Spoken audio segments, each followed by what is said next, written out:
Hello, everyone. I'm your host, Jasper, and this is the Howdy Podcast, a Boys Love podcast. Not many of you might know who I am. I am a regular 20 something year old guy who happened to really like watching TV series, especially BL. This is the very first time that I've started a podcast on my own, and I've been thinking about it to start one for a very long time. So I am really nervous right now. So please bear with me. So how did I get started watching BL? Well, you guys might ask. A funny story. I was on Netflix one day where I coincidentally came across a Thai movie called The Con Artist, starred by Fern Bank and Barry. So after watching the movie, I was really astonished by their acting, especially by Fern. So I have continued to search for movies that she's in. And then Netflix recommended me to gather their series. So normally before deciding to invest my time to watch any show, I would read the synopsis and the genre category. I knew just from the thumbnail, Bright and Win staring at each other passionately, the show was probably a queer show. It was categorized as swoon worthy and boys love, and it occurred to me that I've never heard of boys love before. This was the first time. So since watching the series, I've been hooked by the steamy bed scenes, if you know what I mean. I would say I've blushed a lot watching two guys being really intimate with each other. Then I was extremely captivated by the story of two guys falling in love. Their romance is really cute, and I really love the fact that the storytelling brings this message of tolerance and acceptance towards different forms of love. So it's really hard to stop. So yeah, leave me a comment down below and let me know if y'all feel the same and what your experience was like when you first started watching BL. Anyways, let's get straight to the crux of today's podcast. I'll be talking about a show which premiered 6 months after the ending of Together the series, and it's called Tonhon Chonlatee. Now, what's interesting is that the series serves as a reunion project for some of the familiar faces in Together the series. So there's Top Tap, Cow Tongue, Mike, Gunsmile, and Guy. When I first started watching it, I have a lot of feelings. It was one of the dramas that make you feel good and at the same time makes you question the concept, as well whether I want it to be a comedy or a drama. So I will explain more later on why I think so. There are moments in the drama was equally cute and funny, whereby the story begins by introducing the main characters, Tan and Chan. So Chan has been in love with Tan since childhood, but obviously circumstances separated these best friends. Chan is gay and portrayed to be effeminate, and Tan Han, or Tan, who is staunchly straight and is described to be hypermasculine, has been taking care of Shan since their childhood days. So he sees him as a little brother, much to the heartbreak of Shan. However, I think some of the parts are obviously reusing certain tropes from other series, and that does feel a touch lazy on the writer's end. And at times, I do question the scriptwriter's thought process, as some parts I feel are over exaggerated and unnecessary. Their first meeting is quite comical and heartwarming. Chan has no idea that Chan is gay and has been quite vocal about his distaste over two men being together. Even more hilarious when Chan moved in with Tan and meet his roommates I and Ni, the endearing side couple, despite being Tan's best friends. They have been pretending to be straight because of Tan Han's reservations and manly demeanor, which forced them to hide their sexuality and relationship from him. I really think they definitely played up Tonhon being dense, probably hoping that would add some comedic relief to the story. For instance, how Ton being completely oblivious and lacked nuance that his friends are in a relationship even though they lived together for 3 years under the same roof. Finally, this unusual situation turned into a ray of hope for Sean to be closer with Ton. As always, the next half of the series, where the evil ex girlfriend trope was used, dun dun dun. I was kind of disappointed because the plot is nothing particularly new. Also, the attempted rape of Chan, orchestrated by Amp, was unconvincingly disturbing and unwarranted. I mean, it makes it clear what happened to Chan in the bathroom was not okay. But I feel like the scriptwriters took the situation really lightly. Knowing the one who sexually assaulted Chan got away with it. This was another disappointing arc of Noying played by Gunsmile, who I think is a very talented actor and is definitely not his best characterization. And I feel like his storyline could have been better. The bottom line is Amp is trash, She has no self respect and whatsoever. She is the bane of my existence, period.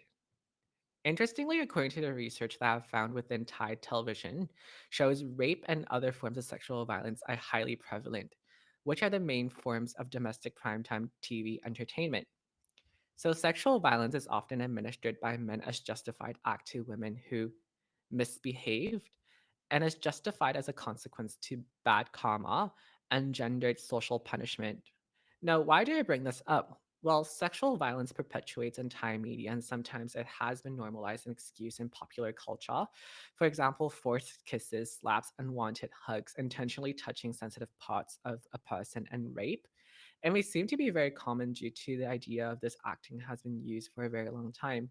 So normally any Thai TV drama or series would include sexual violence towards a female role who is left to one of two possibilities. Either one, immediately saved by her love interest, the drama's other protagonist, or two, that she will be left to suffer as she's raped on screens. Doesn't that sound familiar? The tentative of rape on Sean wasn't taken seriously. He was a victim of the sexual harassment.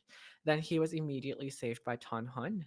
Many elements of the Thai TV series that present rape scenes increases audience expectations of a romantic story that can be quite offensive and disgusting in real life. So I think no matter how good the series is, nobody should be okay with such a behavior. Moving on slowly, Tanhan realizes he might actually like Chan. He's left with shock of his own feelings and the jealousy. Man, the jealousy. Tan faced a familial situation as his ex-girlfriend literally outed him to his parents, constantly plaguing their budding romance. As alluded by IME, it seems Tan's awareness of same-sex attraction is still complicated by his domineering father's old-fashioned notions about gender and family. However, it's slowly becoming more compelling to watch Tan Han's efforts to defend their relationship and consistently tries to win Sean's affection, which I think is extremely heartwarming.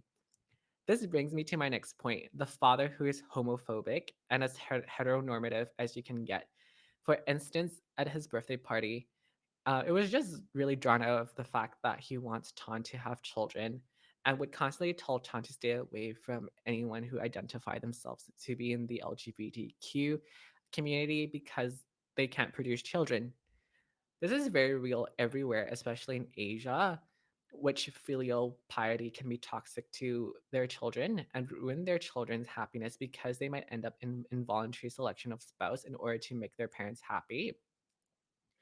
A lot of messages in the series brought to light of social issue which are currently happening in many societies as lessons to learn that parent and cultural expectations can be destructive to their children.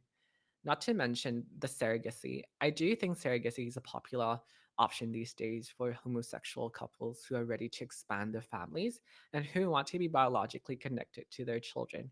So Ton's father being homophobic entire 10 episodes just because of the whole heir issue.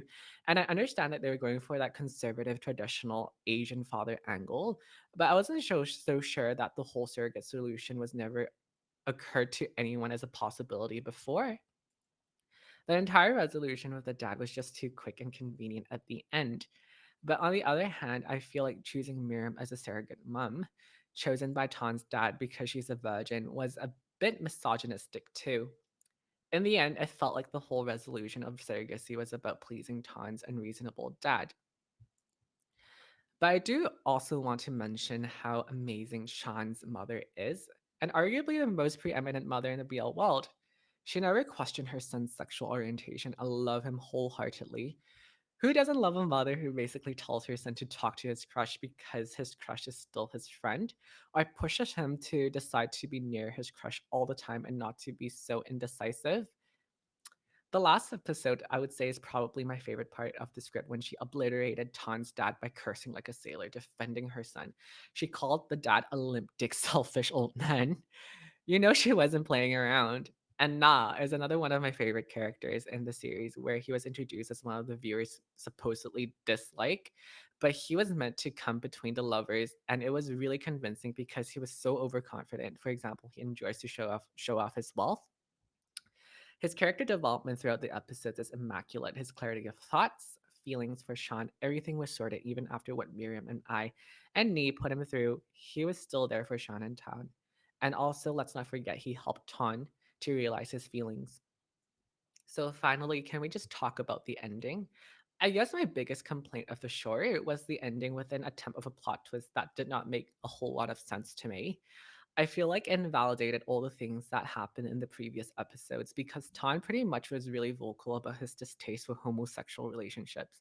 For example, on different occasions, he would ask, Sean is a man and he should be with a woman. How can he be with a man? And suddenly, within a span of time, he loves Sean, doesn't hate homosexuals anymore, and is making promises to be with him and about living together forever and whatnot. I felt like a homophobe turned gay by the power of love trope is overly done, and it felt the scriptwriters completely abandoned the story structure. Overall, I really liked the chemistry between the actors Pod and Cow. It felt really natural for me because they played their characters really well. I really felt the show had potential. If you're looking for a pastime, I would recommend it as more of a background show, not fully invested into the plot, waiting on the edge of your seat type of thing.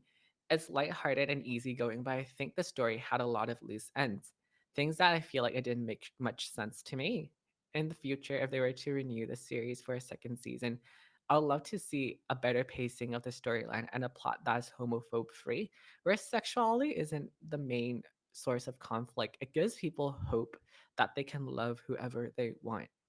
I think it would be interesting to also incorporate Chan and Ton raising a family in the story. So here are some of my thoughts on Tonhon Chonlatee. This is my honest opinion of the show. I'm also curious about what your thoughts are. Did you enjoy watching it? Did you feel the same after watching the show? Or have I completely missed the mark?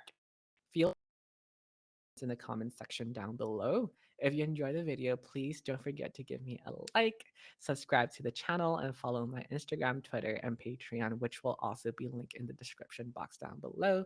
I'll see you guys next week. Bye!